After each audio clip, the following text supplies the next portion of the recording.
Every day we get bombarded with email messages we don't want. The problem, of course, is that these unwanted messages make it harder to see the important ones that we do want.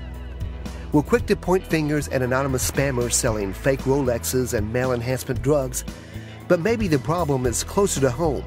Is the reply all button a culprit behind our overflowing inboxes?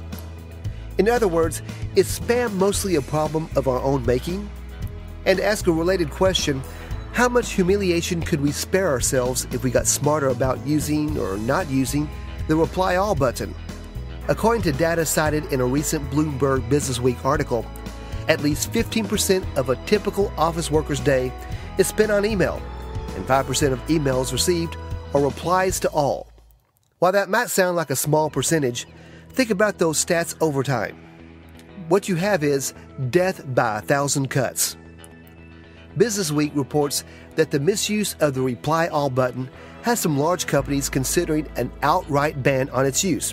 And a handful of businesses have gone as far as to use in-house programmers to remove the button from employees' view. The reply all button is simply an inanimate thing, of course, which means it's not something we can truly blame. The question is how we, as users, use and abuse this function. It's a question of etiquette, but sometimes it's just a simple human error, perhaps compounded by bad design. The reply all button is typically just a few short pixels away from the reply button. Everyone makes mistakes, right? Even those of us who should know better. Last fall, a student from NYU who was studying computer science of all things accidentally replied to all 40,000 of his classmates, to their extreme annoyance.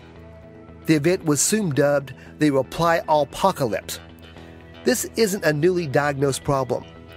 Back in 2009, Sperry Software developed an Outlook add-on that issued a pop-up warning every time a user clicked the reply all button, making it less likely to accidentally share, say, a delicate HR matter or a snarky comment about a colleague with the entire company. Since then, most major email providers have begun to take the reply all problem seriously. Microsoft introduced its own plugin called No Reply All, and Google, whose Gmail is the most widely used free email service, rolled out a mute button to give wary users an escape from endless email chains and public gabfest.